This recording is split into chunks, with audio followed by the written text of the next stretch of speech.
번째 시간 복음의 능력이라는 제목 가지고 여러분과 함께 나누기로 합니다. 어느 교회 목사님께서 전도훈련을 했답니다.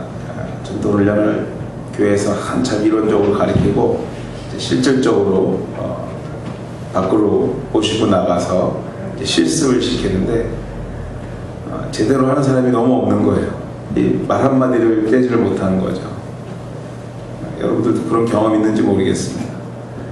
그래서 하도 답답해갖고 제일 못하는 분을 붙잡아가지고 잠깐 일로 오라고 그래서 시장으로 데리고 왔더니 시장으로 데리고 와서 시장에서 한참 그 장사하는 분한테 찾아가서 일단은 물건 하나 사고 가서 다른 말 하지 말고 나는 예수 믿는 사람입니다 이 말만 하고 나오라고 그랬대요. 그랬더니 물건은 잘 사는데 거기서 어찌할 뻔을 모르고 뭐 이러더래요.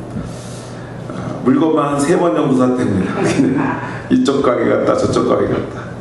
그러다 마지막에 결국에 이제 목사님 부탁한 대로 나는 예수 믿는 사람입니다 라고 얘기하고 난 다음에 그 다음부터 전도의 문이 열리기 시작했대요. 입이 띄어지기 시작했다는 거죠. 그래서 많이 듣던 얘기 같지 않습니까? 여러분과 제가 공감하는 것처럼 나는 예수 믿는 사람입니다 라고 얘기하는 게 그렇게 쉽지 않습니다. 평생 예수 믿고 우리가 직분받아서 집사로 장로로 권사로 살아가고 있지만 나는 예수 믿는 사람입니다 아무도 모르는 사람하고 안 믿는 사람 앞에서 이렇게 말을 전하고 고백하는 것이 그게 뭐가 이렇게 어려운 일도 아닌데도 참 부담스럽고 힘듭니다. 나는 예수 믿는 사람이라는 말을 복음 전하기 위해서 말해보았는가 누군가 우리에게 물어본다면 솔직히 부끄럽습니다. 왜 그럴까 생각해보면 왜 이렇게 부끄러운 마음이 있을까? 평생을 예수 믿었는데 왜 예수 믿는다는 소리를 이렇게 자신있게 못할까 생각을 해보면 물론 이유가 여러 가지 있겠지만 이거 아닐까 싶습니다. 내가 소유한 이 복음에 대해서 잘 몰라서 아닐까. 내가 믿는 그 믿음, 그 복음, 믿음을 복음이라고 한다면 이 복음에 대해서 잘 내가 모르고 있었기 때문에 그 얘기를 이렇게 내가 예수 믿습니다라고 확실하게 얘기하지 못하고 있는 건 아닐까 생각해 보게 됩니다. 오늘 이러한 생각을 가지고 오늘 로마서 2번째 시간 로마서가 말하는 복음, 즉 복음의 능력이 무엇인가 좀 살펴보면서 우리가 다시 한번 예수 믿고 살아가는데 자신감을 좀 얻었으면 좋겠습니다.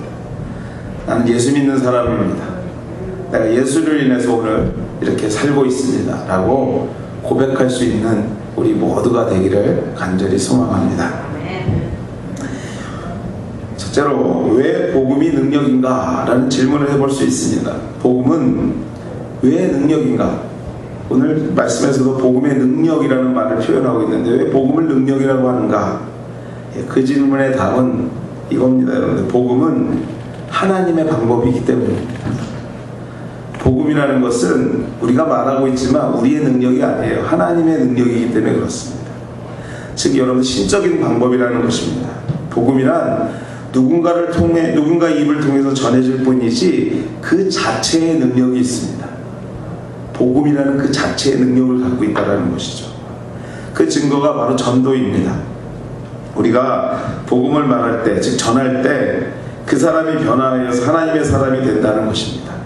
다시 말해서 단지 복음이라는 것이 무언가를 전하는 것으로 끝나는 것이 아니라 그 과정에서 하나님의 능력이 방법이 나타난다는 것이죠. 바울은 고린도전서 2장 1절 말씀, 1장 2절 말씀에서 이렇게 표현합니다. 전도에 미련한 것이라는 말로 전도를 표현할 때가 있습니다. 왜 전도가 미련할까 질문해 볼 필요가 있습니다. 인간적으로 생각할 때 그것이 가능한가? 내가 나아가서 내 이웃에게, 내 친구에게, 또 혹 모르는 사람에게 하나님의 구원의 이야기를 전할 때 물론 용기도 없지만 과연 이 말이 그 사람에게 먹힐까? 이게 뭐라고 사람이 알아도 그것을 믿을까? 그러한 생각을 할 때요, 정말 비효율적이고 정말 불가능해 보이는 것이 전도입니다. 예수 믿으세요. 예수 믿으면 천당 갑니다. 구원받습니다. 이 말을 누가 믿겠냐라는 거예요. 그래서 바울은요, 전도에 미련한 것이라고 표현합니다. 그러나 하나님은 역으로 우리가 생각하는 가장 비효율적이고 비과학적인 방법, 즉 미련한 것으로 복음을 말하게 합니다. 그리고 그 방법으로 사람을, 인생을 변화하지 않을 것 같은 영혼을 오늘도 변화시키고 당신의 사람으로 만드신다는 사실입니다. 그래서 복음은 능력이라는 것이에요. 우리가 생각할 때는 불가능해 보이고 이해할 수 없을 것 같지만 그 속에 하나님께서 역사하기 시작하면요, 변하지 않는 사람이 변하고 변하지 않는 땅이 변하더라는 것입니다.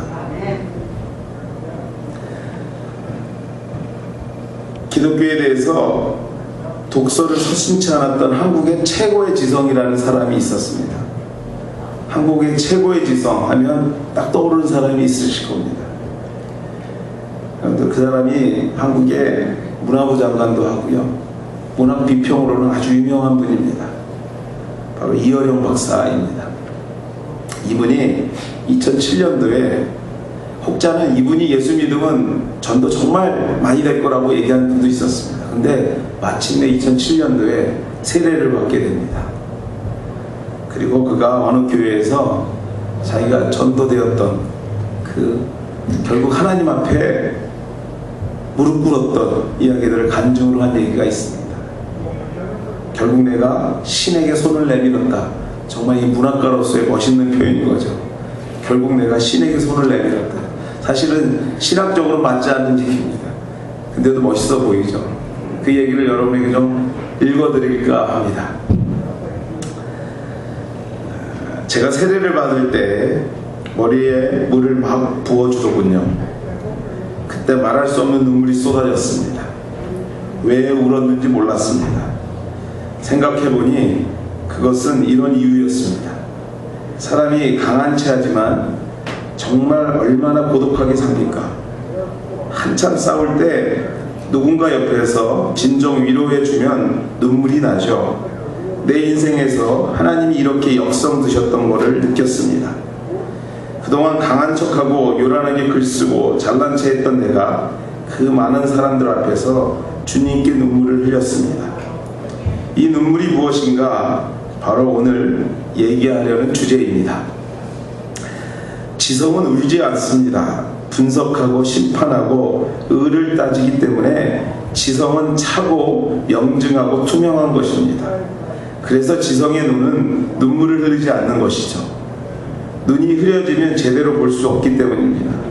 아무리 슬프고 고통스러워도 지성의 눈은 아주 맑고 명료한 호수처럼 되어야 합니다. 결국 제가 흘린 눈물은 지성이 아니라는 것입니다. 바로 감성, 감정, 그리고 사랑이죠. 이것은 지성의 무력을 의미하는 것입니다.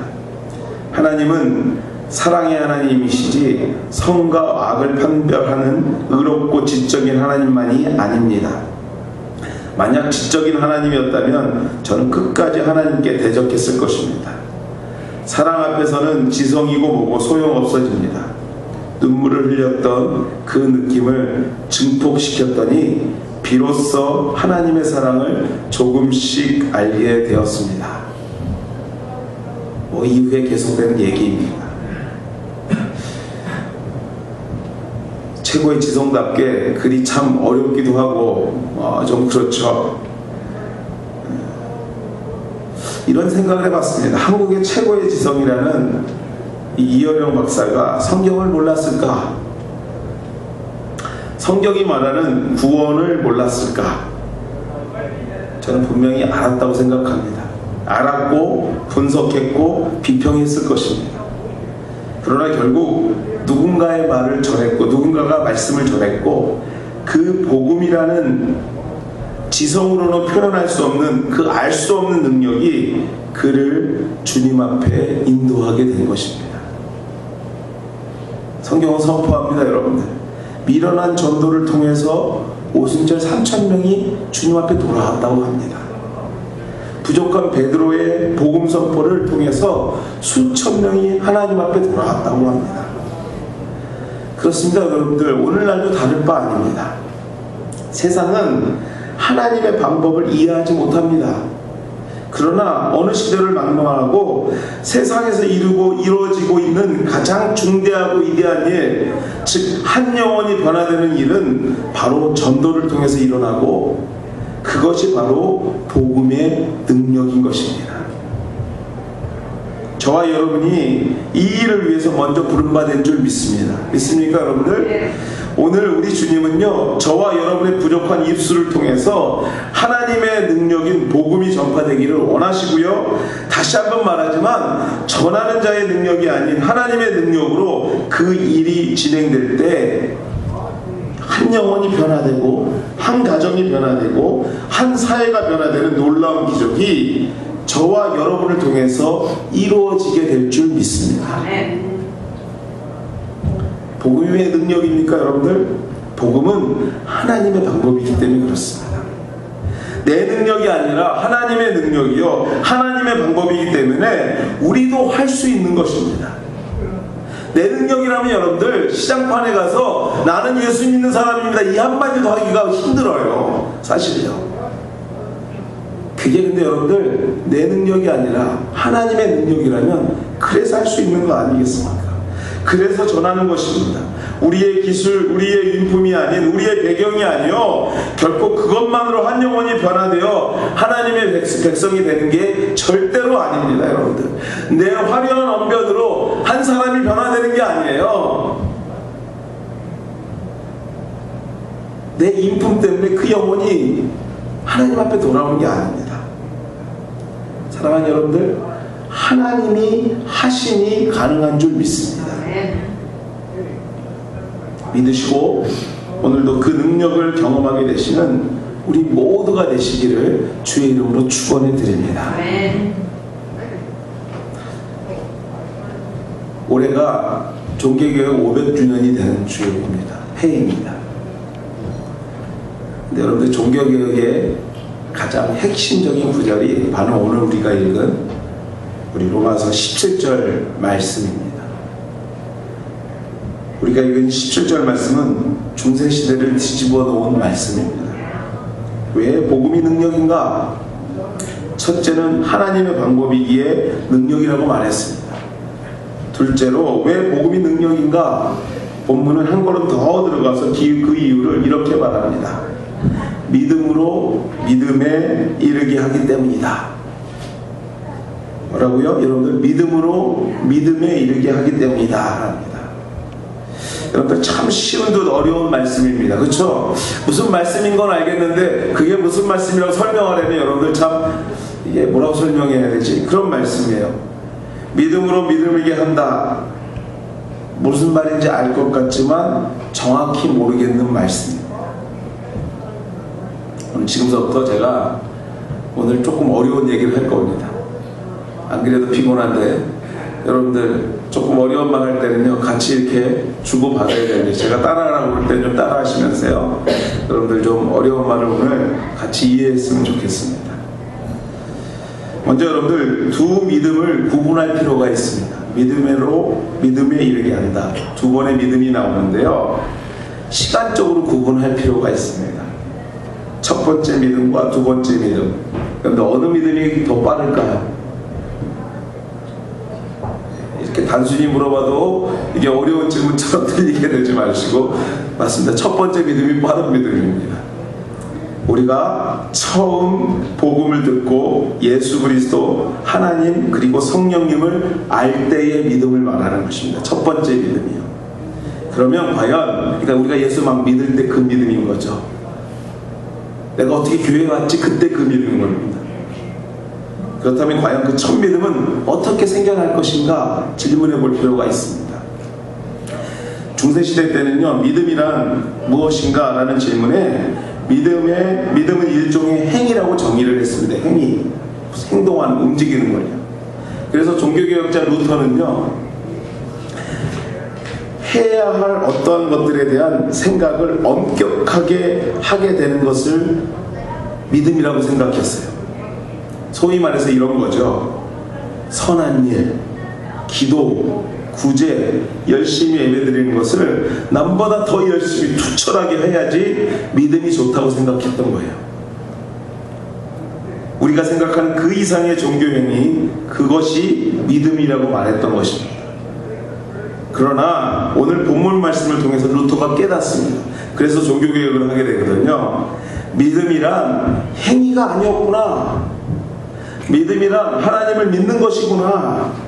즉 하나님이 내미시는 그리스도의 의를 받기 위하여 내가 손을 내미는 것이구나 라는 것을 깨닫게 됐어요. 내가 선한 일을 하고 기도하고 예배를 통해서 믿음이 생기고 그것으로 하나님의 자녀가 되는 것이 아니라 하나님께서 나를 의롭다 칭해 주셔야 하나님의 사람이 믿음의 사람이 되는구나를 깨닫게 된 것이에요. 즉 첫 번째 믿음, 즉 처음 하나님의 사람이 되는 것은요, 나의 행위가 아니라 하나님의 은혜로 주신 의롭지 않지만 의롭다고 칭해 주심을 받음이 믿음인 것으로, 그러므로 내가 혹 선한 삶을 살지 못하였을지라도 전능하신 하나님이 주신 믿음이기에 흔들림이 없이 흔들리지 않고 없어지지 않는 다는 사실을 깨닫게 된 것이에요. 다시 말해서 여러분들 이런 거예요. 내가 행위로 구원을 얻었다면 오늘 내가 그 행위를 스탑한다면 구원도 없어지는 거 아니겠습니까? 루터가 거기서 깨달음이 있는 거예요. 아, 그게 아니구나. 구원은 하나님의 은혜구나. 내 조건과 관계없이 나에게 부어주신 것이구나 를 깨달은 것입니다. 그래서 첫 번째 믿음의 의미는 값없이 의롭다 불러주신 믿음인 것입니다. 복음을 듣고 죽을 수밖에 없는, 구원할 아무 근거도 없는 우리를 의롭다 칭해 주신 믿음이기에 바로 복음이 능력이구나를 깨닫게 된 것이에요. 그러므로 여러분들, 자, 저를 봐주십시오. 자꾸 어려운 얘기하면 고개가 숙여지죠. 예, 그러므로 여러분들, 믿음 생활하는 우리 모두는요, 주 안에서 좀 더 자유로울 필요가 있어요. 아이들에게 여러분들 예수 믿는 것을 말할 때 안대부터 가르치는 것은요, 복음을 잘못 이해하는 데서 비롯된 실수입니다. 여러분들, 복음은요 모든 것이 가능하게 합니다. 믿습니까 여러분들? 복음은 즉 믿음 안에서 조금의 실수도 가능합니다. 왜냐하면 여러분들, 애초부터 우리들이 실수의 조건들을 갖춘 사람들이기 때문에 그래요. 애초부터 뛰어난 사람이고 정말 의로운 사람이라서 하나님께서 그래 아무개야 너 내 사람이야 픽업하지 않으셨기 때문에 그래요. 우리가 죄인 되었을 때 우리의 조건과 관계없이 의롭다 칭해 주시는 분, 그분 안에서 믿음을 소유한 우리이기 때문에 반대로 시작되는 복음이 아니에요. 여러분들, 다 가능한 거예요. 다 할 수 있는 거예요. 그러므로 여러분, 복음 안에서 안대를 통해서 우리가 할 수 없는 완벽한 자녀를 만들려고 하는 노력 그만하셔야 돼요. 부족하고 실수하지만 그럼에도 불구하고 받아주시고 용서하시는 하나님의 사랑을 가르쳐야 올바른 믿음의 자녀들, 올바른 우리들이 양육될 수 있는 것이에요. 값없이 의롭다 칭해 주시는 첫 번째 믿음이라면, 여러분, 값없이 의롭다 칭해 주신 것이 첫 번째 믿음이라면 여러분들 이해하셨죠? 첫 번째 믿음이 뭔죠? 두 번째 믿음은 뭔가 하면요, 견인에 관한 믿음입니다. 좀 더 어려워집니다. 여러분들 잠깐 눈을 바짝 뜨시고 저를 쳐다보지 마시고 화면을 하나 좀 봐주십시오. 자, 갑자기 뭐 이상한 얘기, 너무 어려운 얘기가 나와요. 저를 이제 저 보시고 저 보랄 때만 봐주십시오. 너는 하나님의 사람이야. 시민권을 부여해 주신 것으로 끝나는 것이 아니라 그 인생을 당신의 나라에 임할 때까지 포기하지 않고 인도하는 견인적 믿음을 말하는 것입니다. 견인하는 것, 그것이 바로 복음의 능력입니다. 여러분들, 여기에 칼빈의 5대 교리라고 제가 써놨습니다. 칼빈의 5대 교리는요, 참 아이러니하게도요, 칼빈이 쓴 게 아니에요. 여러분, 칼빈의 5대 교리라고 하지만 칼빈이 작성한 내용이 아닙니다. 이 교리는요, 당시에 이단으로 정제되었던 알미니우스가 주장한 인본주의적 교리를 이 칼빈의 제자들이 성경적으로 반박하기 위해서 만든 5가지의 교리예요. 그러니까 이단들이 자꾸 구원을 흔드니까 그거 아니야 하고 성경적으로 반박하기 위해서 5가지로 논리적으로 딱 정리해 놓은 게 칼빈의 5대 교리거든요. 여러분들이 지금 우리 교회가 장로교회입니다. 장로교회 교인들은요, 칼빈의 5대 교리 정도는요, 외우지는 못해도 그래 한번 들어봤어 정도는 되셔야 돼요. 이 교회 위에 장로교회가 세워진 것이거든요. 그래서 여러분들 오늘 제가 한번 따라해 보겠습니다. 첫째, 크게 하겠습니다. 첫째, 전적 타락. 첫째가 뭐라고요? 전적 타락. 모든 인간은요, 타락에서부터 시작됩니다. 전적으로 타락한 사람들이에요. 우리는 구원받을 만한 자격이 없는 사람으로 시작합니다. 두 번째 뭐죠? 두 번째, 무조건적 선택. 다시 한번, 무조건적 선택. 그럼에도 불구하고 하나님은요, 우리를 택하셔서 어떤 조건과도 관계없이 우리를 선택해 주셨어요. 근데 이 선택이 아무나 선택했냐? 그게 아니에요, 여러분들. 우리만 선택하셨어요. 세 번째 뭐요? 같이 읽겠습니다. 시작. 제한 속죄. 다시 말해서 예수님이 십자가를 지신 것은 만인을 위한 것이 아니고요, 택한 백성들을 구원하시고자 십자가를 지신 것이에요. 근데 여기서 한 가지, 우리만 구원한 것도 맞지만 누구를 구원한지 모르는 것도 맞는 거예요. 우리는 그것을 모르기 때문에 뭘 해야 돼요? 전도를 해야 되는 것이에요. 여기에 빠져서 그래 우리만 구원했어 이렇게 사시면 안 된다는 거예요. 자, 제한적 속죄를 하십니다. 그래서 우리가 구원받았어요. 근데 우리 입장에서 하나님 나 구원받기 싫어요. 나 구원받기 싫어요. 난 내 마음대로 살고 싶어요. 할 수 있느냐? 할 수 없다라는 얘기를 네 번째 뭐라고요? 불가항력적 은혜. 다시 한번 시작. 불가항력적 은혜. 하나님이 주신 은혜를 인간적으로 거부할 수 없다라는 거예요. 이해 가세요? 자, 네 가지만 다시 한번 해보겠습니다. 이 앞에만 해보겠습니다. 첫째, 전적 타락. 두 번째, 무조건적 선택. 세 번째, 속죄. 네 번째, 불가항력적 은혜. 마지막으로 다섯 번째가 뭐죠? 시작. 성도의 견인. 이거를 오늘 좀 설명하고 싶은 거예요. 다시 한번 리뷰하겠습니다. 뭐라고요? 전적으로 우리가 타락했습니다. 우리는 선택받을 조건이 없어요. 근데도 하나님께서요, unconditional, 컨디션 붙이지 않고 그래 이거 너 내 사람이야 하고 사셨어요. 무조건적인 선택이죠. 근데 그 아무나 사시느냐? 왜냐하면 사실 때 당신의 아들을 제물로 바치셨거든요. 하나님께 선택된 백성들만 사셨다는 거죠. 그 선택된 백성은요, 이 선택을 거부할 수 없다는 것이에요. 이게 네 가지라면 마지막 이것을 완성하는 것이 뭐냐면 성도의 견인인데, 여러분들 저를 보십시오. 견인이라는 뜻이 무엇이겠습니까? 견인이라는 우리가 자주 쓰는 말이에요. 차가 불법 주차됐을 때 토인이 가죠. 그걸 견인이라고 합니다. 그때 쓰는 한자가 뭐라고 하냐면 끌견 달길인이라는 한자를 써요. 끌어서 인도한다라는 거죠. 여러분들 이거인 듯 보이는데 사실은 설명할 때 이거와 섞어서 설명하기 때문에 이것처럼 느껴져요. 근데 이게 아닙니다, 여러분들. 오늘 우리가 말하는 성도의 견인이라는 것은요, 굳을견 참을인이에요. 무슨 말이냐면 여러분들, 굳게 참는다는 거예요. 굳게 참는다. 이 말이 뭐냐면요, 우리가 정말 못된 짓을 해도 하나님께서 굳게 참으시고 우리를 절대 포기하지 않는다는 거예요. 내가 믿음이 막 흔들려서 때로는 하나님 계십니까? 막 따져 물어도 하나님께서 그 마음이, 나를 선택한 마음이 절대로 흔들리지 않는다는 얘기입니다. 그리고 어디로 이끌어 가세요? 당신의 나라로 이끌어 가시는 거예요. 포기하지 않고 참으시면서 하나님의 구원을 완성하신다는 뜻이에요.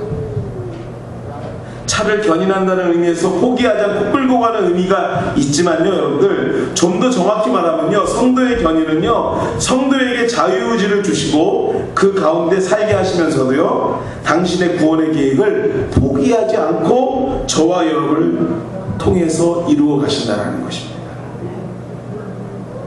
하나님이 정말 멋지신 분인 건 뭐냐면요, 제가 하나님 같으면요 딱 정형화했을 거예요. 예수 믿어? 너는 이거 절대 못하게 만들 거야.